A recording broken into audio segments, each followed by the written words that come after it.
Le damos la palabra a Luis Liberti en primer lugar. Muchas gracias, muy buenas tardes.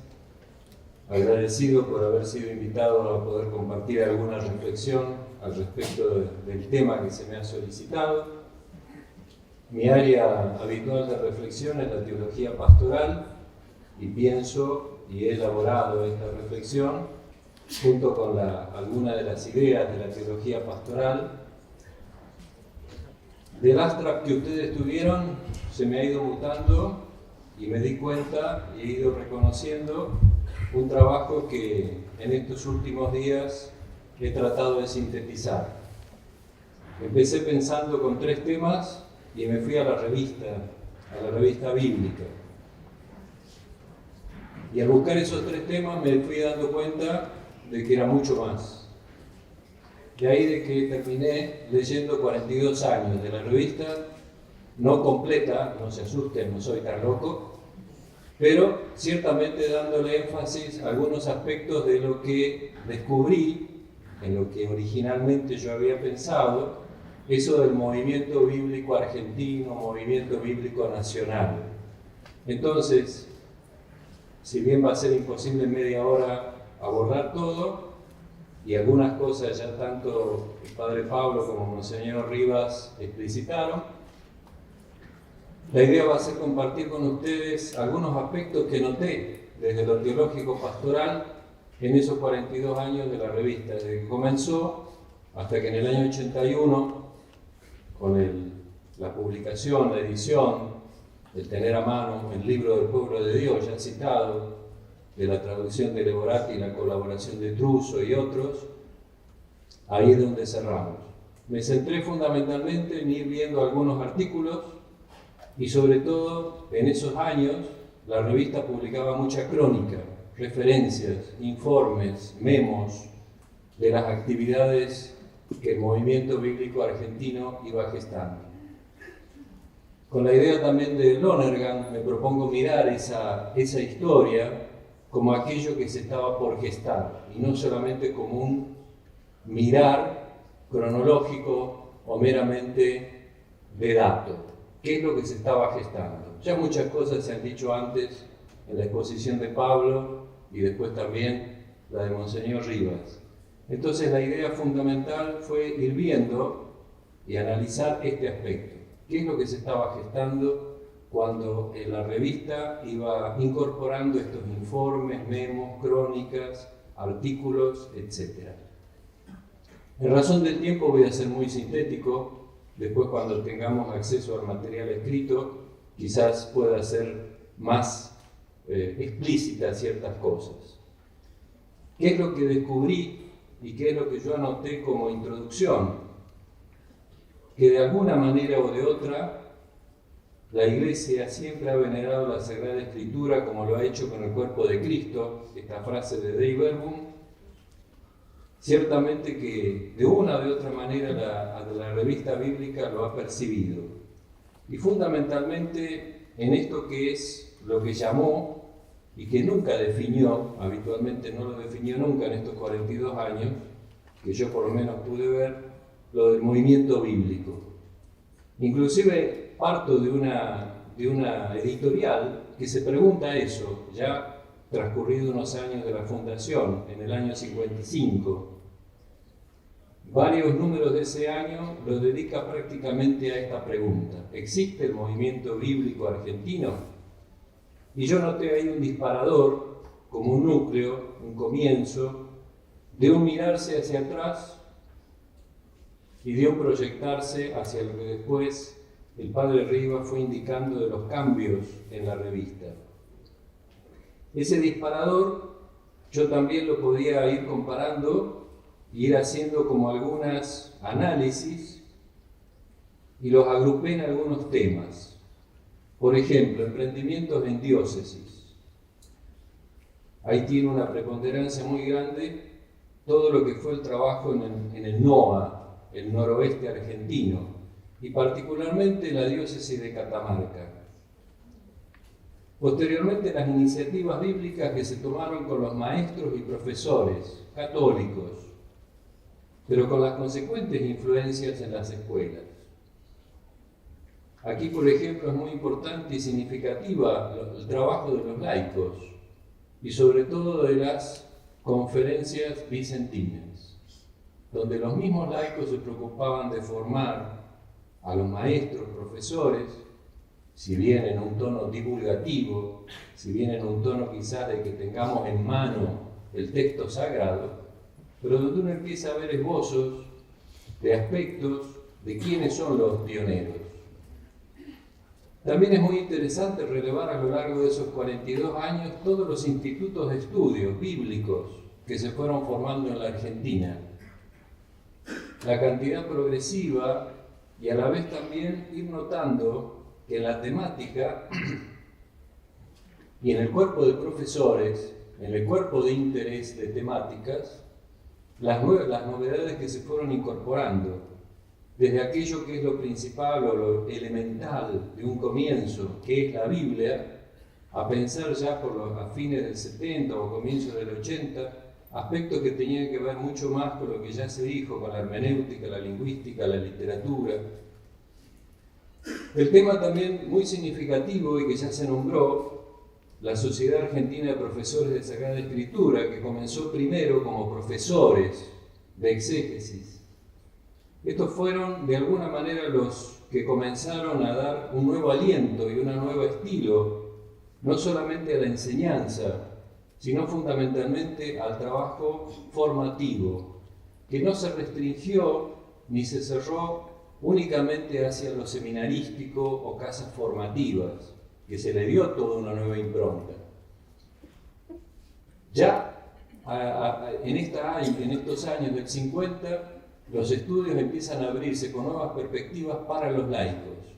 Y en un par de años nada más, la revista empieza a cronicar el trabajo de los laicos, que ya habiendo pasado por estos estudios, donde ya se incorporaba, por ejemplo, los estudios del griego, del hebreo, estoy hablando fines del 50, esto comienza gracias también al trabajo de los jesuitas, pioneros en muchos de los aspectos, comienzan ellos a ser los animadores.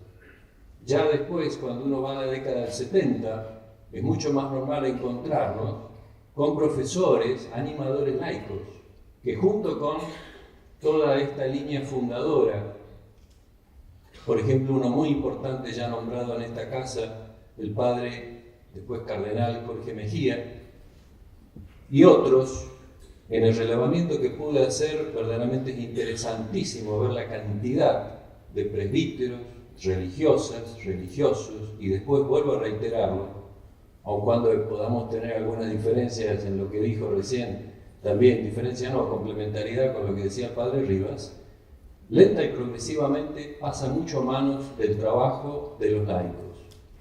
Los institutos que se pudieron relevar en diversos espacios geográficos de la Argentina no quedó centrado en Buenos Aires, como a nosotros lamentablemente nos pasa, da cuenta del impulso a nivel de distintos ambientes para que el tema de la formación sea un espacio interesante. Las crónicas, por ejemplo, de todos los relevamientos que se dan en parroquias. En el escrito me llevó 4 carillas. Es interesantísimo ver los distintos ambientes geográficos argentinos en donde en pueblitos muy pequeños o en grandes ciudades de la Argentina, ciertamente en la década del 40, la década del 50, con una visión, vuelvo a decir, quizás de tener el libro en la mano o también, como ya lo decía antes el padre Rivas, para detener o que no avance tanto lo que llamó en general la revista Los Protestantes, no podríamos saber muy bien a quién se refería. Sin embargo, hay trabajos interesantes y muy novedosos. Los misioneros redentoristas en sus misiones pastorales empezaron a incorporar la jornada del Divino Maestro. Dentro de los 9 días de la misión, un día lo dedicaron a decir quién es nuestro Maestro, y a través del Evangelio, que se bendecía, se hacía toda una catequesis, se hacían sermones particulares, se empezó a difundir en algunos sectores esa imagen. Jesús, nuestro maestro para la vida. Y así se empezaba a tener el contacto y se empezaba a tener el gusto de lo que progresiva, lenta y a la vez también itinerantemente se fue llamando el amor a la palabra. Ya a fines de la década del 50, este término lo podemos encontrar en la revista. La palabra con mayúscula y no solamente como la palabra minúscula, y el amor. La idea de que el encuentro con Jesús no era solamente para tener argumentos para contestarle a otros, sino fundamentalmente una actitud de afecto. Muy inicial de lo que hoy podríamos ver, pero ciertamente que ahí hay ideas nuevas y proyectos. La colaboración nuevamente de los laicos en todas estas misiones, seguramente con el acompañamiento, el sostenimiento de los religiosos, las religiosas, pero en donde progresivamente también ellos son los que salen a visitar las casas, empiezan a hacer también animación en las plazas. Sinceramente me sentí muy introducido en esas crónicas de ver cuando en los comienzos, a nivel de las comunidades parroquiales, y estoy citando solamente una de las tantísimas crónicas, presentaron esta idea tan bella de Jesús como el maestro para nuestra vida. Les reitero, en razón del tiempo y en razón de querer después poder abrir un diálogo, estoy haciendo una gran síntesis.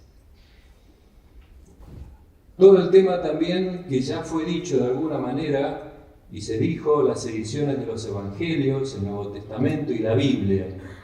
Algo que en las crónicas, las referencias, los informes, se va notando. En la década del 40, es cierto que quizás hubo solamente una visión de tener el libro y como que llevar el libro en la mochila, como decía Pablo para el soldado.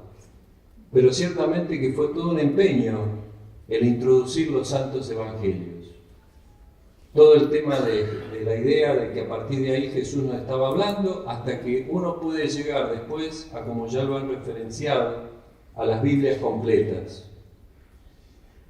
Y dentro de ese aspecto también, ciertamente no podemos dejar de reconocer el servicio que se prestó a partir de 1971, cuando la Iglesia chilena nos dio el aporte de la Biblia latinoamericana, que también formateó desde algún aspecto, muchos aspectos nuevamente, de la pastoral en la Argentina y en toda América. Es la Biblia que más se sigue divulgando y es la que tiene como un cierto cliché para identificar un estilo de una iglesia. El aporte de esos dos misioneros que nos dieron la posibilidad de esta Biblia, ciertamente que son también de reconocimiento. También tenemos que reconocer, dentro de lo que fue en los comienzos de la década del 70, y siempre me confundo con los nombres, Dios habla y Dios llega, el Nuevo Testamento. Dios llega al hombre, que hasta tuvo inclusive el aval, varias de las ediciones originales del CELAM. Fue un anticipo también casi contemporáneo con la traducción argentina del Borati Truso del Nuevo Testamento, la Nueva Alianza. El año pasado se cumplieron 50 años de la traducción y de la divulgación, pero tenemos que reconocerle también todo el aporte de la sociedad bíblica al respecto, de los cuando no teníamos todos los accesos a los libros, o solamente desde las versiones que venían de España, este aporte desde el Nuevo Testamento. Es interesante también descubrir en estas crónicas cómo aquellos que tuvieron que comenzar no solamente lo hicieron verbalmente, ni tan solo únicamente con el texto. Las crónicas es muy interesante y las reseña observar el uso del teatro, el uso de la música, el uso de la recitación, las exposiciones, la poesía, las dramatizaciones. A medida que avanza y a medida que ciertamente los medios instrumentales se van perfeccionando, también el uso de la radio y y la conversión al radioteatro de algunos aspectos. Varias veces las crónicas nos indican también cómo se publicaban artículos en diarios locales. Es muy interesante si alguna vez con Tapia y toda la zona del NOA nos sentamos a revisar todo lo que quedó escrito allá desde el 52, 53 hasta el 60 y pico en la Unión, el diario local de Catamarca. Pero si vamos a otras crónicas, también eso queda registrado en San Juan, queda registrado también en Córdoba, en San Luis, en Corrientes. Sería muy interesante dentro del aspecto, y yo lo pongo en la conclusión, ir a las fuentes de qué es lo que estaban ahí diciendo cuando pensaban divulgar, por ejemplo, en Catamarca, ciertos temas que contenían un tono, a veces polémico, pero que progresivamente fue ampliándose a pensar los nuevos desafíos que sobre todo ya a fines del 50 y con el comienzo del concilio se nos plantea. Supieron y tuvieron el arte de buscar diversos recursos y no quedar únicamente con la palabra o solamente con el texto. Ahí hay todo un tema, lo mismo que el cine, que ya a fines de la década del 50 se va notando como progresivamente en diversas misiones, conferencias, exposiciones, semanas, jornadas, empieza a usarse temas como la Pasión de Jesús o relatos bíblicos, etc. Estoy mostrando de alguna manera y haciendo una síntesis para ser puntual con los tiempos, de ver de que esto ha sido como una gran sinfonía. Ha habido notas fundantes que es la palabra de Dios, pero ciertamente que se le fueron dando y le fueron otorgando los pioneros a esta misma música distintas variaciones, desde diversos ángulos y con distintas perspectivas. Dentro de lo que significa también los pioneros, y al hablar de algunos nombres, uno siempre tiene, obviamente, lo que acá mismo pongo en el escrito, al revisar estos años la revista bíblica, ciertamente que todo el tema de las iglesias de la Reforma me queda como gran tema abierto. Más adelante y posteriormente todo esto se modifica a partir del Concilio Vaticano II. Ciertamente que en esto reconozco que al verme quedado desde la perspectiva de la lectura de estos años con aspectos a seguir profundizando. Como para ir cerrando esta idea global, y si uno la tuviera que focalizar en algunas personas, que vuelvo a decir, acá hay inclusive personas que merecerían un reconocimiento de todo el trabajo, fundamentalmente atrás de todos ellos hay que ver de que hubo muchos socios y muchas socias. Hubo muchas mujeres y muchos hombres que humildes, nombres, profesores, académicos o sencillos animadores, que ya también en la misma década del 50 tuvieron la oportunidad de comenzar con los grupos bíblicos. Es interesante la experiencia que allá cerca ya del 57, 58 se inicia en Catamarca, cuando uno de los lugares particulares es el tema de los grupos bíblicos a cargo de laicos, y los mismos estatutos de esos grupos dicen no necesita estar el sacerdote. Gracias a Dios. Bien, eso lo dejamos ahí. Es muy interesante ver la perspectiva en la cual estos grupos comenzaron a tener obviamente una relevancia de lo que significa el servicio de la animación. No eran solamente depositarios de un conocimiento, sino reconocidos colaboradores y eficaces. Aquí también es muy importante, creo yo, destacar la acción, como ya nombré, de las conferencias vicentinas, la acción católica, la Juventud Obrera Católica y el grupo o círculo de maestros y profesores católicos. Discúlpenme, mis hermanos de otras confesiones cristianas. En el tiempo que yo he relevado no he podido ahondar más. Aquí hay todo un trabajo en definitiva de pensar y de analizar esta perspectiva, de pensar pioneros como obviamente una gran columna en construcción, donde la base es mucho más alta que los nombres o las instituciones que uno pudiera después recabar, recoger y retrotraer. Si tuviera que hacer así una síntesis y nombrar a algunos, ciertamente que lo merecen, y es deber también de nosotros, que nos toca mirar con otra perspectiva la historia. En primer lugar, quisiera nombrar una institución, y al nombrar una, ciertamente que uno peca de dejar muchas otras. Pero una que merece reconocimiento en la Argentina es la Fundación Palabra de Vida, iniciada en 1976, y que a lo largo de estos muchísimos años ha hecho un trabajo que estaba en la finalidad de su fundación, y es así, como finalidad prioritaria la difusión de la Biblia, en particular de los Evangelios y de todo el Nuevo Testamento, en una traducción castellana fiel a los textos originales, que responda a la manera de hablar del pueblo y que sea a la vez económicamente accesible, sobre todo para la gente de menos recursos. La Fundación Palabra de Vida, a lo largo de todos estos años, y desde aquellos que la comenzaron, con un grupo de 5 obispos y diversos laicos presbíteros, que al día de hoy algunos de ellos continúan trabajando, merecen ciertamente nuestro reconocimiento y nuestro respeto. Si tengo que nombrar y dar cuenta de algunos nombres, agradezco a Néstor Míguez, que me ha ayudado con este texto que voy a compartir de Severino Croato, y del cual solamente voy a decir una partecita de todo lo que Néstor generosamente aportó. De Severino cabe señalar su recorrido intelectual, su cuidadosa y sólida formación académica. No fue un espacio donde refugiarse, sino que siempre mantuvo una apertura a lo nuevo, una disposición a cambiar, una continua exploración de los espacios teológicos, culturales, antropológicos y filosóficos. Cuando se examinan los títulos y enfoques de sus obras y las de sus discípulos y discípulas, se puede apreciar cómo va incorporando en el transcurso del tiempo nuevos métodos, estrategias de lecturas, temáticas, y cómo él mismo va creando y aportando a la renovación de las ciencias bíblicas.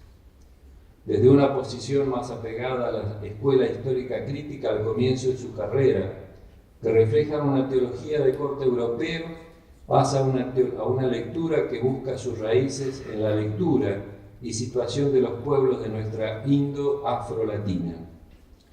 El giro puede apreciarse claramente en lo que va de su historia de la salvación de 1966 hasta los 6 años más tarde, cuando produce Liberación y Libertad, pautas hermenéuticas, que podría señalarse como uno de los primeros escritos bíblicos en la teología de la liberación latinoamericana.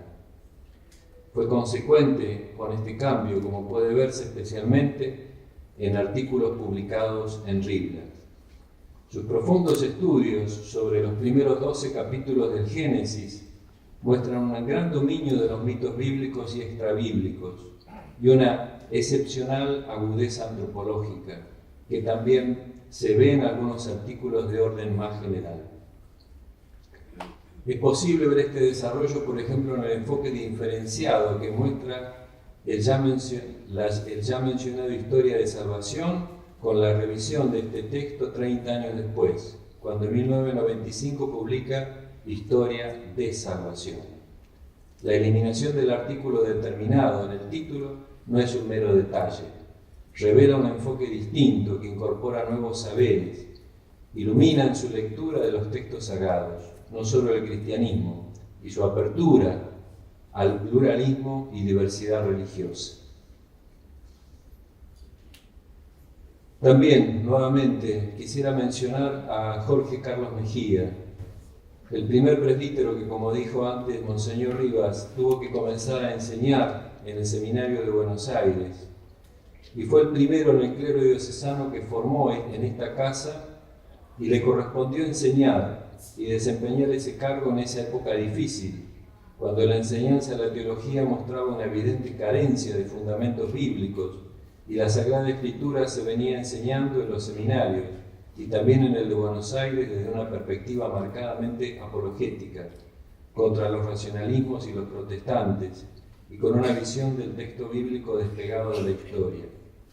A él le correspondió introducir con nuevos métodos, acostumbrarlos a hablar a oírlos hablar de géneros literarios, métodos, dimensión histórica de la Biblia, revelación progresiva. No solamente se ciñó al seminario. Mejía aparece en las revistas, por lo menos todas las que analicé, como os dije, hasta el año 81, en muchísimos espacios formativos, laicales, hasta formaba grupos de análisis bíblico con universitarios. Lo hacía en las cátedras, terminó sirviendo a la iglesia, después, a posteriori, también en todo lo que es el vínculo con el mundo judío y distintos desempeños que tuvo a lo largo de su servicio en la iglesia. Fue recordado también aquí ya, y no lo voy a volver a mencionar nuevamente en razón de los tiempos, ya lo dijo también Monseñor Rivas, el aporte ineludible y único que nos dejó ciertamente el padre Leborati junto con el padre Alfredo Truso y todos los colaboradores. Hace un tiempo atrás Pablo nos recordaba que los primeros colaboradores de la traducción del Nuevo Testamento, estamos hablando en el 68, estábamos con un compañero metodista. En ese tiempo el padre Leborati, que también tuvo una gran perspectiva siempre de vínculo, de comunión con las iglesias y de servicios y de trabajos, nos regaló finalmente, junto con todo el equipo de colaboradores y el padre Truso, el libro del pueblo de Dios, que, como le gusta decir a José Luis Gergolet, es como el idioma en el cual los argentinos escuchamos la voz de Dios. Para cerrar, algunas perspectivas que dejo abiertas y que ciertamente me apasionó el haber salido de mi esquema original para pasar a este. También así también metí en camisas de 11 varas con todo lo que he intentado relevar y dejo mucho abierto, como recién hablábamos con él.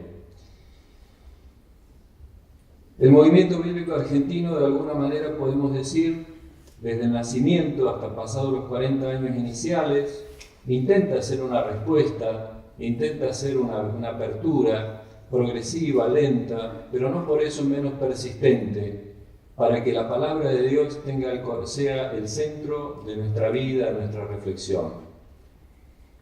Esto, como ya lo dije y lo reitero, incluyó a diversos laicos, sacerdotes, religiosas, religiosos, algunos más especializados en la ciencia bíblica que otros, pero cada uno con diversos carismas fue protagonista de una causa y una sintonía común: el progresivo y ascendente reconocimiento de Dios y su revelación presente en las Sagradas Escrituras y en los contextos históricos, lingüísticos, literarios.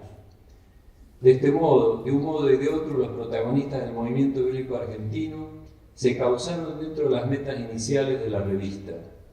Como lo dice también un párrafo de la misma, en la original, la primera de todas, no teniendo carácter tan elevado que solo interese a los especialistas de la Biblia, ni tan llano que solo sirva para la propaganda vulgar, la revista se propone abarcar tantos temas científicos como cuestiones prácticas relacionadas con la lectura de la Biblia. Si bien hemos identificado algunos particulares, como recién lo hacía, ciertamente y al hacerlo considero y veo todos los que tendríamos que seguir haciendo, también exprofeso he ido haciendo en este texto y he pormenorizado nombres, fechas, lugares, espacios geográficos, personales y colectivos, como para tener por lo menos un primer esbozo de los 40 años iniciales de esta revista y a dónde se orienta la animación. Ciertamente que hubo al principio, como ya lo dije, más bien una preocupación de difusión y un acercamiento físico, pero esto es el inicio. Lo ocuparon también especial preponderancia, como se llamó, los santos evangelios. Luego progresivamente se integra el nuevo y finalmente la Biblia completa. Esto estuvo sostenido, como lo indiqué, por diversas acciones, diversas convergentes. Por ejemplo, ediciones con traducciones del original anotadas y comentadas en rigor científico y tono pastoral, y con iniciativas formativas particulares y académicas. Tuvimos nuestros iniciales desencuentros, sobre todo del área de los católicos, con las iglesias de la Reforma, pero posteriormente y a partir sobre todo de la revista del año 68, cuando la Sociedad Argentina de Profesores comienza a ser ecuménica, hay toda otra perspectiva y todo otro fondo. Desde la difusión parcial de los evangelios hasta la recepción de los textos sagrados en su totalidad, podemos demostrar también que hay un camino cristocéntrico. Desde el divino maestro de la conversión popular, de los sacerdotes que animaban misiones en lugares más recónditos de la Argentina, a hoy pasar a la perspectiva de una nueva manera de vernos y de analizar toda la teología, la Biblia y muchos otros aspectos, con nuevos elementos y demás, nos encontramos con un camino en donde hay aquellos que lo iniciaron. Como lo dije también, creo que los estudios que humildemente presento dejan abiertas perspectivas de temas. Y uno es ese, ir a ver in situ qué es lo que publicaron en las décadas del 50, o del 40, o del 60, cuando divulgaron o comenzaron. También creo que tendríamos que hacer todo un relevamiento y un reconocimiento a todo el servicio que fue repartir hojitas, con todo respeto. Sí, voy a ser puntual. Con todo respeto de lo que digo, esas hojitas que comenzaron a ser los que animaron en muy diversos ámbitos de la iglesia, y que fue folletos, cartillas, y que después lenta y progresivamente quizás se convirtieron en libros, que fueron retocados y analizados para actualizarlo. Si bien, también reitero, he nombrado alguna institución y dejo muchas otras en el corazón y algunos nombres que merecen nuestra gratitud, ellos, junto a otros nombrados y otros no visibilizados en este estudio, fueron los instrumentos mediante los cuales el Espíritu de Dios, en el peregrinar de las comunidades cristianas en Argentina, fue haciendo vida a la eficacia de su palabra. Muchas gracias.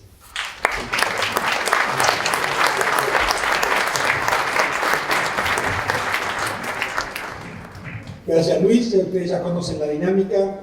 Preguntas la van anotando en papelitos. Al final de la segunda posición tendremos un espacio para preguntas. Ahora, Valmor, por favor, presentamos tu trabajo sobre Brasil. Brasil. Mi saludo de buenas tardes y pienso por decir que mi emoción demasiado grande, honor y responsabilidad para abordar el tema. Y después de los goles de Lionel Messi, ¿no? Le toca la técnica de Neymar, parar la pelota y caer.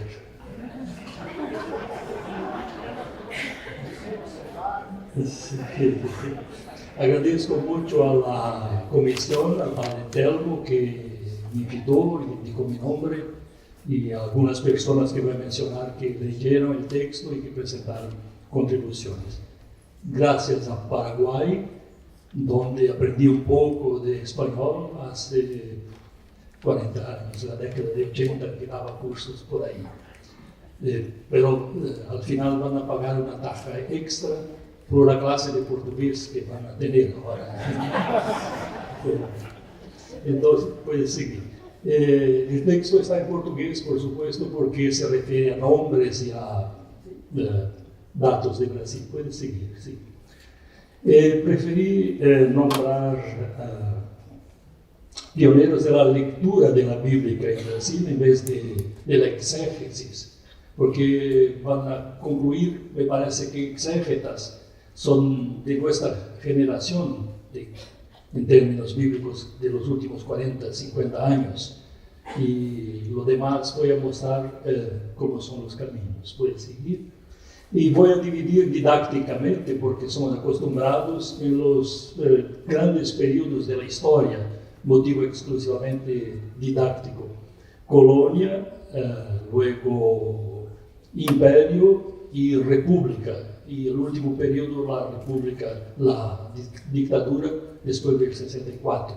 Entonces, el Brasil colonia, está bien, son más de 300 años, desde 1500 hasta 1822.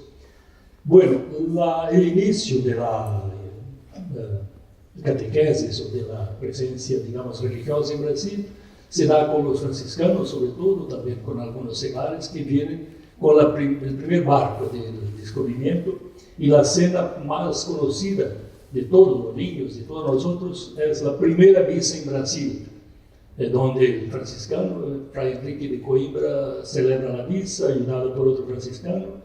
La corte está ahí alrededor, los indios románticamente devotos ahí participando de la misa.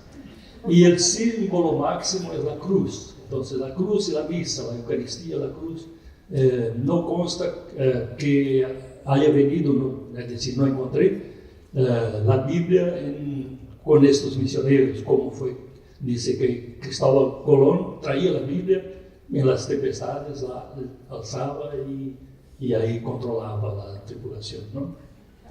Entonces, fueron marcantes las congregaciones religiosas, los franciscanos, desde el momento Marco Cero de Brasil, muy importantes los jesuitas, también otros como dominicos, carmelitanos y otras congregaciones, pero estas dos van a ver muy marcantes, muy presentes, y también, por supuesto, por la Biblia. El pionerísimo que descubrí por una información del padre Jorge Seibold de Argentina, un lindo artículo, sería Juan Díaz Pilcueta Navarro, que es un jesuita vasco, y ahí en los primeros 50 años de Brasil, él se destacó mucho por el conocimiento de la lengua indígena y habría hecho las primeras traducciones, las primeras adaptaciones del texto bíblico a la lengua tupí, a la lengua de los indios de Brasil. Esto se constata por una carta a los jesuitas de Portugal. El ícone, digamos, de la evangelización de Brasil es José de Anchieta, que fue santificado por Juan Pablo II, y que por lo tanto un santo, y él se presenta siempre con la Biblia, supongo, con el libro. Esta es su imagen, y él es un pionero en diversos sentidos. Escribió una gramática tupí, que fue muy utilizada, escribió un catecismo, y en este catecismo, por supuesto, escribió para el tupí, y tradució textos bíblicos, la pasión, los textos de los evangelios. Entonces, en ese sentido bíblico es un pionero. Además, por el teatro bíblico, lo que mencionaba el padre Luis, ¿no? Liberty, como acá, el teatro, la música, los autos, las representaciones bíblicas, que son el inicio del teatro, digamos, del teatro genéricamente hablando. Otro jesuita importante, el siguiente, es el padre Antonio Vieira. El anterior era de Canarias, vino a Brasil 19 años, a los 19, y Vieira vino con su familia, que tenía como 6 años. Y su vida fue entre Brasil y Portugal, y entre iglesia y política, una figura bastante polémica en este sentido. Y él es famosísimo por los sermones, hoy tenemos todo editado, y sermones con citas bíblicas. Se constatan como 11.000 citas bíblicas en todas sus homilías, en todas sus predicaciones, ¿no? Y así que es un famoso literato, digamos, es estudiado no solo como religioso, sino como para la literatura. Eso del lado católico. Entonces, en los 300 años estamos hablando de la colonia. Y Brasil sufrió en este periodo, ya en el 1500, 1600, invasiones primero francesas en Río de Janeiro, ahí más para el sur, luego en el nordeste y norte de los holandeses, que son calvinistas, y por lo tanto vinieron con Biblias, con algunos ejemplares concretos, el libro bíblico, digamos. Y ahí se destaca el siguiente, que es Jean de Leroy. Él vino para Brasil, es un holandés como un aventurero. Después se hizo pastor como, calvinista. De cualquier modo, tiene esta obra que es Viaje a la Tierra de Brasil. Y, por supuesto, la presencia de estos marcó también la presencia de la Biblia en cultos, traducciones y adaptaciones para los indígenas, puede seguir, y así hago una síntesis. Pero de modo muy reducido, se comprende. Entonces, la síntesis de los 300 y tantos años de colonia. La Biblia, yo decía, está ausente, prácticamente no se conoce en Terra Brasilis la Biblia. Está oculta, prácticamente escondida o hasta prohibida, como es el caso de documentos pontificios de la época por razones conocidas de la reforma y contrarreforma, ¿no? Y también, además, la falta de prensa. Era prohibido importar libros a la colonia y además veremos enseguida, muy tardíamente tenemos libros, presencia concreta de libros. Un poquito más, perdón, la Vulgata es el texto de referencia, sí, ya dice, el acceso es indirecto, pregaciones, catecismos, teatro y música. Ahora sí, una síntesis desde Esteban Bittencourt, que es un monje benedictino ya fallecido, ¿no? Del lado católico, en el periodo de Brasil-Colonia, el estudio de la Sagrada Escritura, emprendido en vista de la piedad más que de la erudición científica, tuvo presencia en los seminarios y conventos. Y el protestante Giraldi, que tiene 3-4 libros sobre historia de la Biblia, mucha contribución, tomé de él. Algunos pocos ejemplares de la Biblia en francés y holandés llegaron al país durante los siglos XVI y XVII, en los barcos de los caministas franceses y holandeses, integrantes de las expediciones invasoras que desembarcaron en los estados del Río y Pernambuco. Como estas invasiones duraron menos de 30 años, fueron rechazados por los portugueses, ¿no?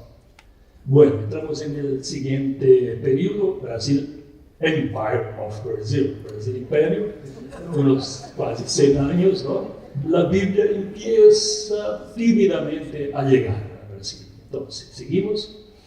Algunos datos, 1808, con la invasión de Napoleón en Europa, digamos en la península, el rey Juan VI de Portugal tiene que migrar para Brasil, lo que representa un progreso extraordinario para Brasil, en el sentido que el rey abre los puertos a la navegación, al comercio exterior y permite que entren libros finalmente en Brasil. Así que la Biblia entra en esta ola, ¿no? En esta 809 llegan 12.000 ejemplares del Nuevo Testamento portugués en la versión de Almeida, ya voy a hablar de esa, todavía impresos en Europa, sea en Francia o Portugal. 19, la Sociedad Bíblica Británica Extranjera, ya voy a hablar de esa, publica su primera Biblia completa en portugués, que es la versión de Almeida, hablo enseguida, pero quizás una palabra más enseguida, de Imperador Pedro II, el segundo mejor gobernante de Brasil, era hijo de su mamá, era de Austria, entonces fue educado en Alemania, en lengua alemana, y hablaba fluentemente árabe, hablaba hebreo, leía, por tanto, una persona de una cultura extraordinaria. Fue por 40 años prácticamente imperador de Brasil, el último, el segundo y último. Y su frase es interesante porque él puede volver, por favor, Matías.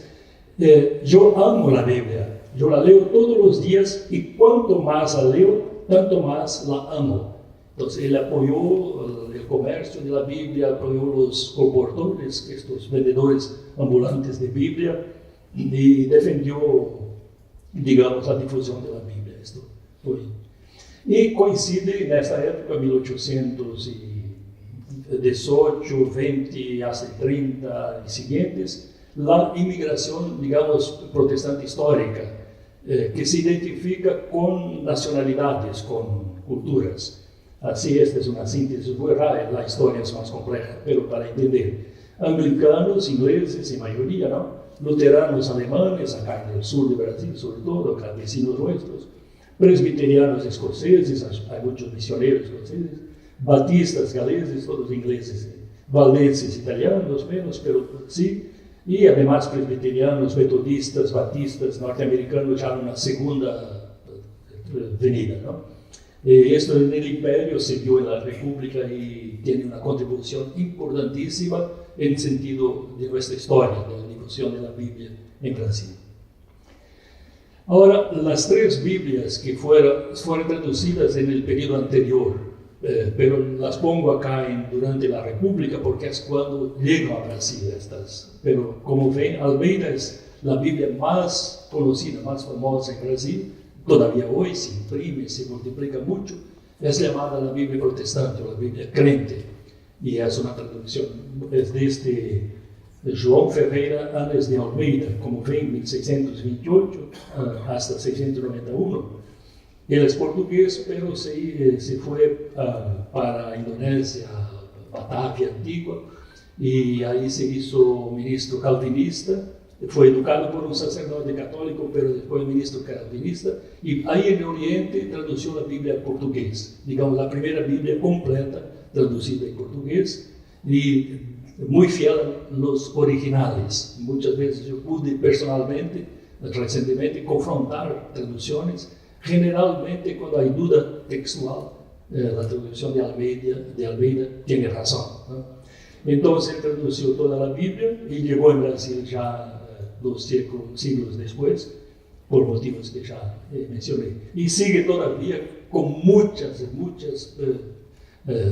publicaciones en una distribución larguísima y muy utilizada. El siguiente es también un portugués, nacido en Macao, el territorio portugués al sur de China, pero vivió de hecho en Portugal, y tradució, disculpe, es padre, claro, padre Antonio, ¿no?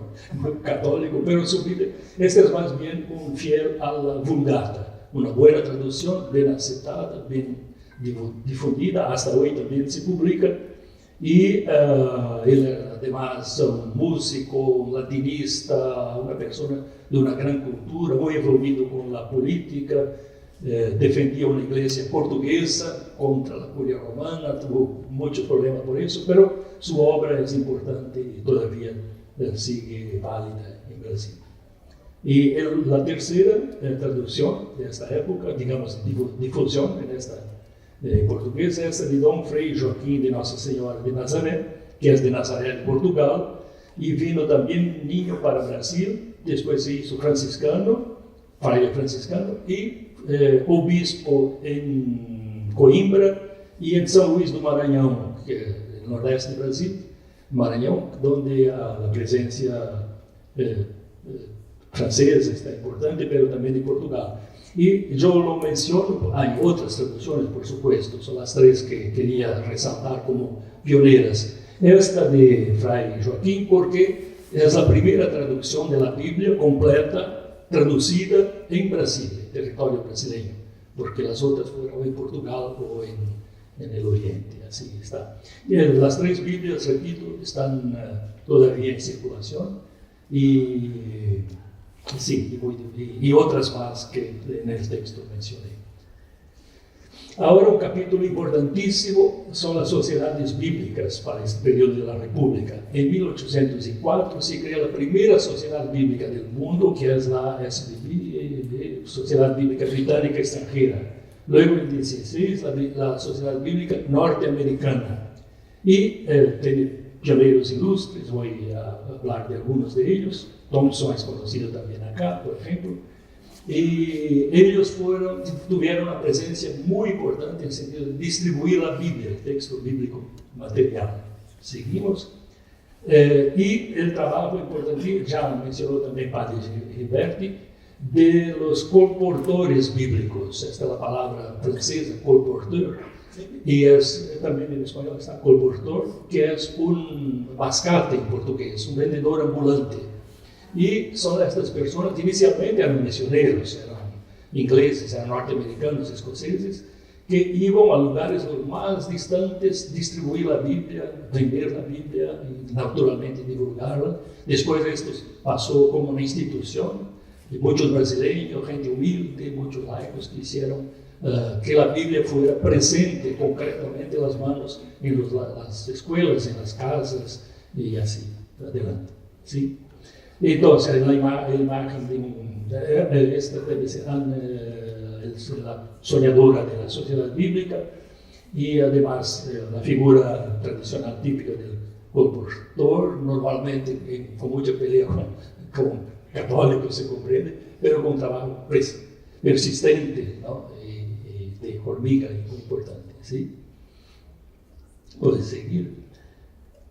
Entonces, para mencionar, tengo una fila de pioneros, pero James Thompson, que estuvo en Argentina, desde México hasta Argentina, ¿no? Todo, y él distribuye muchas Biblias por todo nuestro continente, y también para Brasil colaboró mucho para la distribución de Biblia, de la Sociedad Bíblica Inglesa. El reverendo Kidder también pienso que es conocido por otros países, es norteamericano, el anterior era presbiteriano, este ya es metodista, pastor, sí, reverendo Kidder, y del mismo sentido. Y Robert Calley también tiene que ser conocido por acá, y Sarah Calley, es una pareja, se vinieron de Isla de Madeira, en Portugal, y acá, entonces la predominancia de estos pastores, digamos, es distribuir la Biblia, no es propiamente un trabajo exegético, sino de sembrar la palabra o el libro concreto. Seguimos. Ya, sí, la síntesis de este periodo está, entonces, toda el 1800, periodo de la República, está más bien en, disculpe, del imperio, de que la Biblia viene a poco para las manos de la gente, distribución ya en portugués. Las sociedades bíblicas son muy importantes y los compositores bíblicos extranjeros. Más tarde van a venir los brasileños, pero en primer momento extranjeros. Sintetizaría un poco. Bueno, llegamos a la República, donde la Biblia llegó, y ahora tenemos movimientos bíblicos, 889, en práctica el siglo ya XIX, hasta el 64, el golpe militar. Puede seguir. Ya el mundo católico, sobre todo con las encíclicas Providentísimos Deus, 1893, y sobre todo Pío XII, la Divina Flante, ya bastante mencionada acá. Pío XII, digamos, terminó el miedo, liberó la Biblia, ¿no? Y este espíritu, en contexto de la Segunda Guerra, provocó también el movimiento bíblico católico por un lado y protestante por otro, y pienso por los católicos. El origen propiamente de un apostolado bíblico organizado se dio en 1947, esta fecha es marcante, 48 va a ser para el movimiento protestante. Ahí en 47 fue oficializada la fundación de la LEB, Liga de Estudios Bíblicos. LEB significa en hebreo corazón, muchos ya lo dominan, ¿no? Y esta liga, esta sociedad fue una iniciativa de profesores de Sagrada Escritura de Brasil, exalumnos del Pontificio Instituto Bíblico. Este es un movimiento marcante, vamos a ver algunos datos. Entonces, en febrero de 1947 se reúnen estos profesores, una primera semana bíblica en São Paulo, y ahí toman, digamos, básicamente esas 4 decisiones. Primera, instituir un domingo de la Biblia, que fue marcado como el último domingo de septiembre por la fecha de San Jerónimo. Sigue esto muy divulgado todavía. Luego, incentivo a la publicación de literatura bíblica nacional. Y ahí vamos a verlo, son muchas iniciativas en este sentido. La oficialización de la Liga de Estudios Bíblicos tuvo muchos resultados, publicaciones, semanas bíblicas, programas bíblicos, un pastoral bíblico, lo que llamamos hoy, y la traducción de una Biblia, ya voy a mencionarlo. La traducción de la Biblia resultó en la Biblia más bella del mundo. Eran fascículos, una Biblia de lujo con muchas ilustraciones, y después publicada también en libro Biblia y hasta hoy editada en Brasil. Y otra gran iniciativa, la revista de cultura bíblica. Esta foto que logré es el número 4 del 57. La revista empezó en el 56. lamentablemente terminó en el, no estoy seguro, 88, 89, el último número de esta revista, y que prestó una gran colaboración. Ahí se tendría que hacer un capítulo aparte, un estudio aparte, porque tuvo muchos artículos, digamos, científicos y mucha contribución de biblistas de Brasil, pionera. Bueno, Frei João José Pedreira de Castro, un franciscano. Muchos autores, muchos documentos lo reconocen como pionero del actual movimiento bíblico, actual en 1961 fue proclamado pionero del movimiento bíblico católico en Brasil y precursor del Concilio Ecuménico Vaticano II. Y vamos a ver un poco por qué. Este es el gran nombre, el gran pionero, yo diría, de lo que pude estudiar, y mucho de lo que he leído me sorprendió honestamente de lo que ha hecho este hombre, este fraile franciscano. Y dos imágenes más de él, y ya cuento un poco de su vida, de sus datos. Él fue estudiante, él es de Petrópolis, ahí cerca del río, una sede de los franciscanos muy importante, del Instituto todavía hoy de Teología de los Franciscanos. Fue a estudiar en Italia, pero no se adaptó con la pizza, en algunos veces, sí, pocos veces, y se fue a Alemania. Sí. Y en Alemania se descubrió que tenía una diabetes muy aguda. Los médicos alemanes le dieron algunos meses de vida. Y entonces él no terminó la laurea, se volvió a Brasil y siguió por 40 años más, trabajando muy intensamente, muy intensamente. Entonces empezó como profesor ahí en Petrópolis, en el Instituto Franciscano, por prácticamente 25 años, como profesor de Biblia. Luego se fue transferido para São Paulo. Parece que con gran dificultad los franciscanos de la época escriben que esto fue un golpe para su vida, dejar de ser profesor de Biblia y ir a vivir en una parroquia en São Paulo. Pero él volvió el agua y vino y creó ahí un curso por correspondencia que fue muy divulgado, atingió mucha gente. 53 fue eso. Luego fundó un centro bíblico, era un centro, una casa, y donde se daban cursos, se mostraba, se hacía mucha divulgación de la Biblia. Él hizo la revisión de la Biblia Ave María, que es en el mundo católico la Biblia más conocida de Brasil, más leída, digamos, por los que decimos los pentecostales, los carismáticos, ¿no? Es la palabra, la Biblia, los versículos que decoran, etc. La revisión es suya, sigue todavía válida. Y un año antes de su muerte, murió en 72. Y él fundó una casa de retiros, ahí cerca de Aparecida do Norte, llamada Betania. Ahí quería hacer un museo vivo de la Biblia, con plantas, flores de Palestina, etc., con demostraciones. Y bueno, murió un año después. Es un pionero de la exégesis, en el sentido que hizo traducciones, comentarios, publicó libros, artículos. Un estudiante franciscano contó 219 títulos de sus publicaciones, desde pequeños artículos hasta libros. Entonces es verdaderamente una referencia. Ya, 5 minutos, aceleramos un poco. Ahí está la Biblia Sagrada. Esta foto que conseguí es la edición, si no logran leer, 160, edición número 160.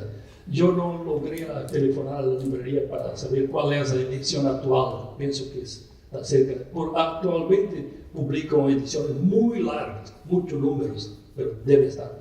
Esta Biblia fue traducida por los monjes de Marensu después de la guerra, en francés, y está es su nombre, también no se lee, pero enseguida esta revisión de Frei João Pedreira de Castro, Biblia Ave María. Este artículo de Richman, es del 65, hace un elenco de los pioneros de la Biblia en Brasil, 65, y nombra João Pedreira de Castro, el grande pionero, Esteban Bittencourt, el benedictino, Ernesto Vogt, que fue el primer presidente de la LEP y fue el rector del Bíblico por más de 10 años, ¿no? En Roma. Eladio Laurini fue segundo presidente, Antonio Charbel, que era un libanés, puede seguir. Hay otros nombres, Luis Savigny, francés, belga me parece, Federico Dattler, Verbo Divino, Wilman, benedictino, Balduino Kipper, jesuita. Conocemos los brasileños la literatura de estas personas, ¿no?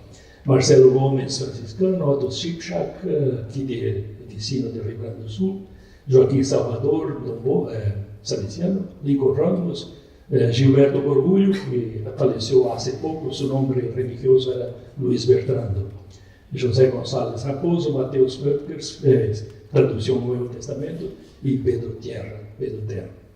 É um documento, digamos, uma publicação de 65 da época, nos dá um retrato do pioneirismo desta época.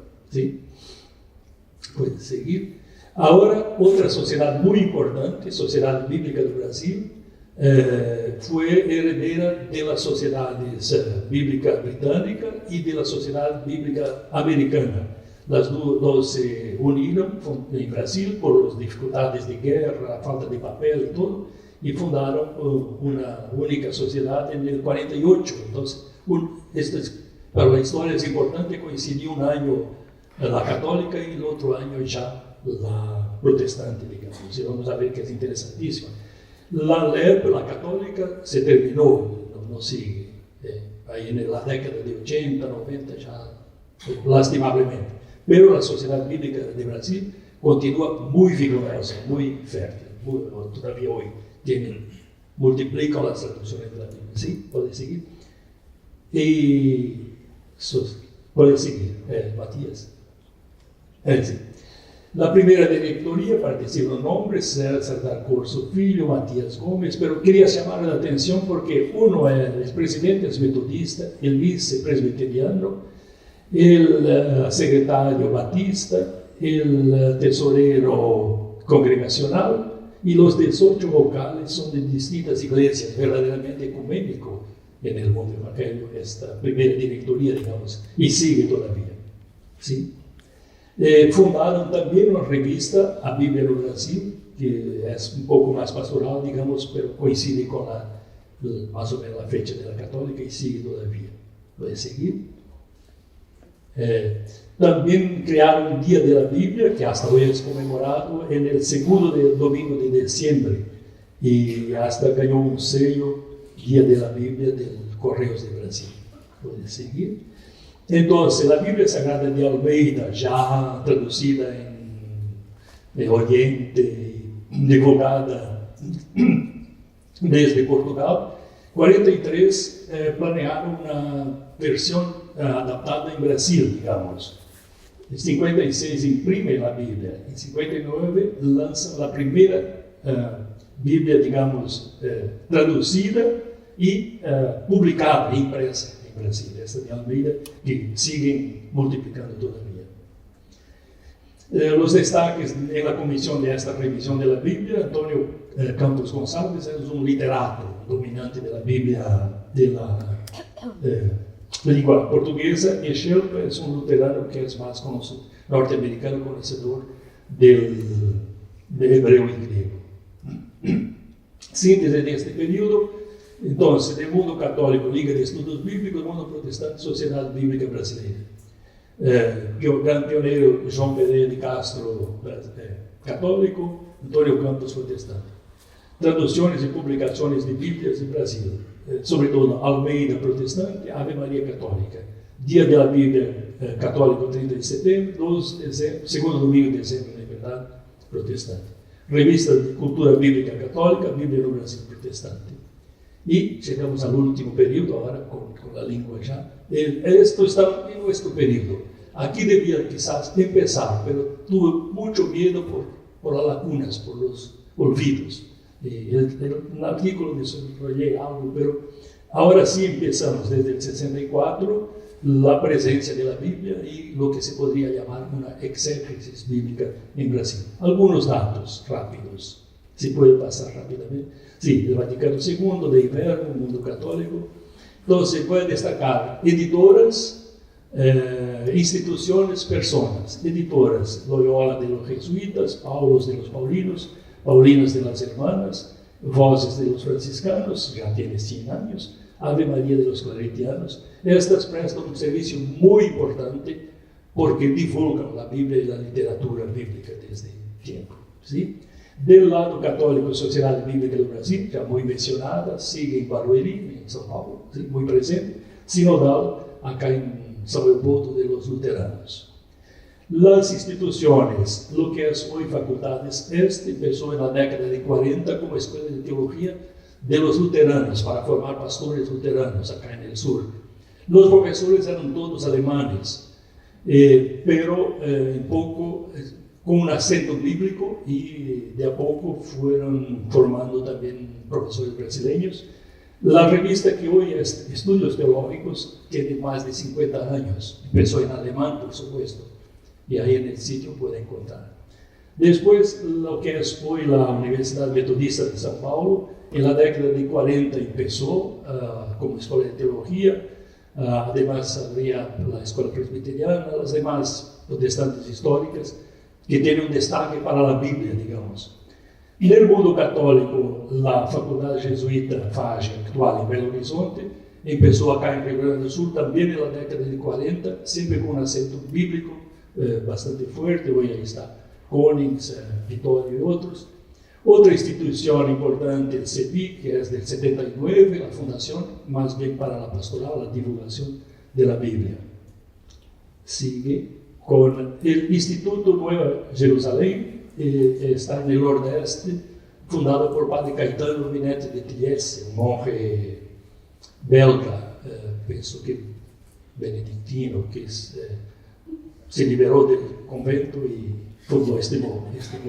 No, disculpe, no encontré una palabra más adecuada. Sí. Y él fundó la Revista Bíblica Brasileira en el, ya no estoy seguro de la fecha, 84 me parece. También se terminó esta revista, pero era verdaderamente una revista científica en el sentido de... Y estudios bíblicos, que empezó en la década de 80, Ribeiro en la década de 80, son conocidas de nosotros.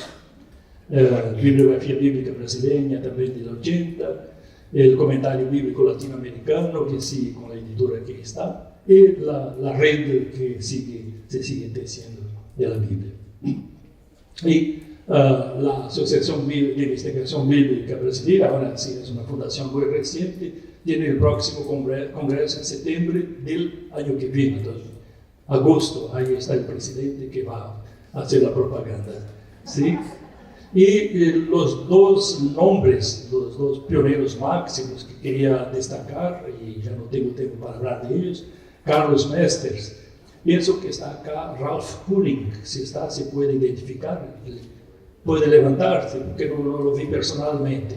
Él hizo una bellísima tesis doctoral sobre aprender de Carlos Mesters. Yo compré el libro que está por Verbo Divino en español, y hizo, además de leer la hermenéutica de Carlos de Brasil y América Latina, un diálogo con la exégesis, con la hermenéutica alemana. Entonces, gracias, Ralph. Y el otro nombre para destacar mucho es Milton Schwantes, fue mi orientador de tesis, además, conocido de muchos, fallecido en el 2012, y es del lado luterano. Quizás muy delicadamente decir que Milton es más académico, Mesters más pastoral, pero esto siempre con las debidas, sí, y la síntesis final, pienso que viene ahora, sí, ideas conclusivas. Entonces la historia, en mi lectura, se va en dos caminos: la distribución del texto bíblico mismo en el mundo protestante y la catequesis bíblica en el mundo católico, es decir, la traducción, en la historia no hay propiamente una exégesis, sino un acceso indirecto a la Biblia. El pionerismo propiamente de la exégesis es de nuestra generación, los últimos 40-50 años. En la hermenéutica tenemos también dos líneas, disculpe si puede, una más comprometida, liberación, otra más pentecostal, también no se encuentran las palabras, más espiritualista, siempre con disculpa por los términos, ¿no? La exégesis es reciente y se da en las escuelas de teología y universidades, y tradicionalmente dependiente de Europa, también de Estados Unidos, pero sobre todo de Europa. La pastoral, una pastoral bíblica es reciente, de hecho en iglesias, movimientos, en la media, hoy muchísimo utilizada. Y hay un predominio histórico en la pastoral, en la divulgación, el estudio de la Biblia, de hombres clérigos, padres y pastores. Y hay muchas iniciativas ecuménicas, son todos capítulos que valería la pena destacar. Disculpe ya por el tiempo. Muchas gracias.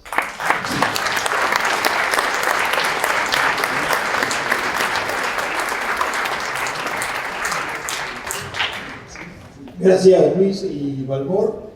Ya conocemos, vamos preparando algunos papelitos. Quiero hacer dos anuncios mientras juntamos los papelitos con preguntas.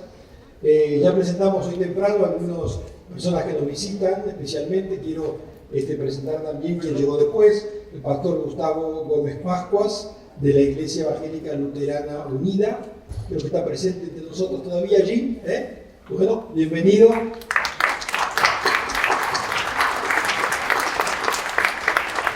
Y también, mientras seguimos juntando papelitos, mencionar que este evento, el primer Congreso Internacional de Estudio Bíblico, fue declarado de interés cultural por el gobierno de la ciudad de Buenos Aires.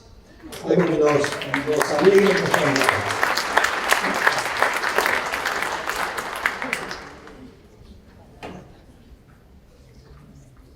Bueno, tenemos,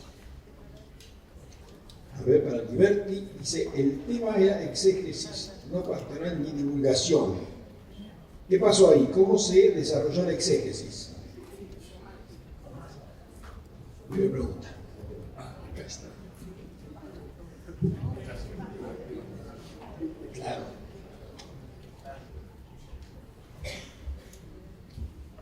La visión con la cual, y en el tiempo que yo me detuve fundamentalmente para analizarlo, lo que pude expresar, ciertamente que el tema tiene que ver con lo que recién te decía Valmor. Mucho nacimiento hubo de los profesores de exégesis, muchos de los movimientos, instituciones o cursos, hasta los postales que se iniciaban en esa época, estaban fundamentalmente orientados o animados desde profesores de exégesis, pero que también veían la necesidad y la conveniencia de seguir manteniendo los niveles, pero también ir haciendo caminos progresivos, ir haciendo caminos en donde desde tener únicamente el texto físico o tener una visión meramente espiritual o típica, como les gustaba llamar en esa época, a lo que es un desarrollo posterior en el contexto donde yo pude analizar. Es muy difícil encontrar una perspectiva exegética como nosotros hoy la podemos ver. Ciertamente que eran los esbozos hacia un paso, o eran los pasos previos, mejor, a lo que nosotros hoy podemos considerar de este punto. Lo reitero, las escuelas de formación lentamente fueron incorporando el estudio de las lenguas, que en los primeros años obviamente nadie se iba a preocupar de este tema, del griego o del hebreo, para poder realizar obviamente el trabajo exegético. En el tiempo que lo analizo, estamos en tránsito a lo que hoy nosotros podemos vivir o considerar. Otra. ¿Cómo fue y es la participación de mujeres laicas en Argentina y Brasil, en el área bíblica? En Brasil yo dice muy poco, históricamente. Esto cambia hoy, naturalmente. Nuestra generación, como decimos, hoy yo tuve varias colegas que son brillantes, como Nancy Pereira, como Yvonne Reimer, que trabajan en mi programa hoy. Y sí, muchísimas, está Maricel, ahí están. Pero históricamente poca participación de mujeres. En el mundo católico algunas laicas, pero más bien catequistas. No hay así figuras, no hay, disculpen, yo no pude detectar en mi visión figuras para destacar propiamente.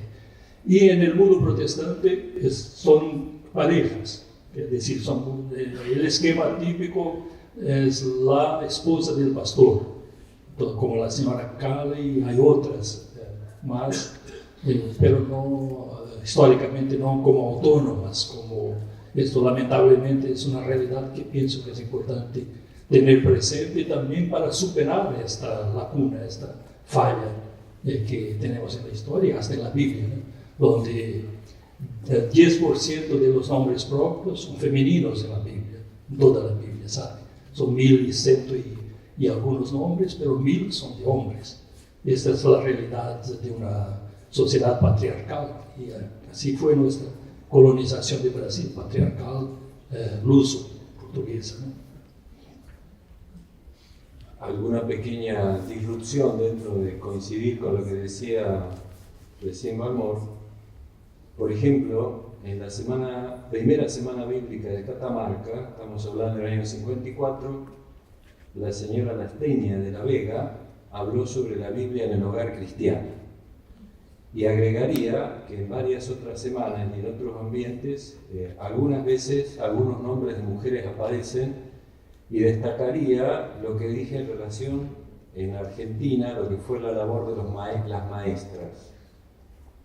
Los agustinos, que son los que han tomado la prelatura a su cargo de Cafayate, hicieron todo un trabajo muy grande de la animación a través, particularmente, del servicio con las maestras. En un diálogo que tuve con el padre, que ahora me voy a olvidar el nombre, porque sé lo que me pasa, uno de los primeros que estuvo en la animación bíblica, me comentaba fundamentalmente todo el trabajo a través de la maestra. Las mujeres, expresamente como nombré yo también ciertos nombres, no tienen todo el registro en el tiempo en el cual analicé. Otra pregunta. En revista bíblica no solo escribían católicos. ¿Por qué se invisibiliza a los protestantes? Sí. No se invisibiliza, es un progresivo y lento ingresar. Lo decía recién, cuando la Sociedad Argentina de Profesores de Sagrada Escritura decide fuertemente y marcadamente convertirse en ecuménica, empieza toda otra perspectiva. Un trozo de tu tesis fue publicada en la revista bíblica, o mismo también la de Pietro Antonio, que también fue dedicada en revista bíblica. Como lo citó antes el padre Pastrone o Müller, también se dedicó todo un número. Fue todo un trabajo progresivo, lento, como nos pasó a todos en el mundo católico, de abrirnos no solamente en este rubro, sino en muchos otros, al diálogo y a la comunión. En una crónica que realiza Pixler, de un encuentro, habla claramente de cómo, estoy hablando del año 71, 72, fue un encuentro en la Facultad Luterana de José C. Paz, acá en el Gran Buenos Aires, sobre el tema del sobre el Antiguo Testamento. La crónica termina: hemos mantenido una gran cordialidad y una fraternidad. Todos hemos crecido en Cristo. Año 71, 72, si no me falla la memoria de la crónica. Bien, una pregunta que va para los dos. Dice, los artículos científicos de especialistas, pregunta, ¿cómo llegan a la transformación de la lectura e interpretación a las bases? ¿No existe aún hoy un abismo entre ellos? En Brasil no, en América Latina no, es mi respuesta. En Europa sí. Yo estudié en el bíblico y fui a veces para el curso de actualización en el bíblico. Tengo pocos contactos, pero pregunto con frecuencia sobre este fenómeno en Italia, por ejemplo, que es el país que yo, viví 5 años allá, y que tiene una difusión, digamos, científica de la Biblia extraordinaria.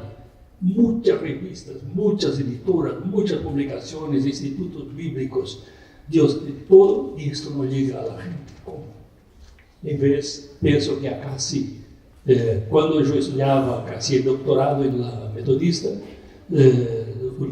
nosotros nos preguntábamos, sería totalmente inútil hacer una tesis que yo no pudiera transmitir a mi pueblo, a mi iglesia, ¿no? Entonces, me parece que sería excepcional, por ejemplo, en Brasil, alguien que haga exégesis bíblica, estudio bíblico, sin una mirada pastoral, sin una mirada hasta la realidad. Nuestra hermenéutica parte siempre de un problema concreto. algunos más, algunos menos, pero algunos quizás exageradamente. Yo pienso que la preocupación pastoral en algunos casos, como a decir, quizás salta por encima del mismo texto bíblico. Pienso que esto nosotros enseñamos al mundo. Sí. Agradezco, disculpe aquí para interferir, a un brasileño que me envió la información que el padre Caetano Minetti de Trieste, que fundó este movimiento Nova Jerusalén en Fortaleza, en el Nordeste, y es un movimiento que sigue muy, muy vivo, muy actuante. Y él era monje trapista. Y la fuente que yo utilicé para el estudio es una entrevista que él mismo dio, y ahí él cuenta un poco esto que dice, que él no encuentro las palabras, disculpe, se enojó de la vida del monasterio, ¿no?, donde vivía, y sintió necesidad de irse a un lugar exactamente carente. Él fundó un barrio en Fortaleza. Él fundó un barrio, era un loco. Él tiene como 50 hijos. Él, además de la Biblia, él adoptaba a los niños de la calle. Sí, legítimos. Y yo encontré ahí varias personas que me saludaban y decían: yo soy hijo del padre Caetano. Esto le costó muchos procesos, ustedes saben. Los niños de la calle, ¿no?, pasan tiempo y van a acusar al juez, su papá, que no tiene cuidado de él, como podía. Entonces tenía la revista, la gráfica, el monasterio, la pastoral. Él creó, por ejemplo, él compró una visión extraordinaria, ¿cómo se dice?, una gasolinera, ¿no?, un puesto de gasolina. Hasta hoy esta es la fuente que mantiene el convento. Ganó como 30.000 reales al mes por alquilar la gasolinera, que fue una idea de él, ¿no? Entonces es una obra extraordinaria. Este hombre me impresiona mucho. Tiene la biblioteca que fue seguramente la mayor biblioteca bíblica de Brasil. Y claro, él tenía un hermano banquero, se dice, dueño de un banco en Bélgica, entonces plata para él no era problema. Y libros raros en inglés, en todas las lenguas, además él conocía muchas lenguas. Está en esta biblioteca, ahora se la están digitalizando y está todavía para consulta. Sí, gracias. Era del monasterio de Orval, ¿no?, de Bélgica, de los trapistas, muy severo, ¿no?, muy radical. Sí, gracias. Bueno, muchas gracias Luis y Valmor por sus presentaciones. Agradecemos.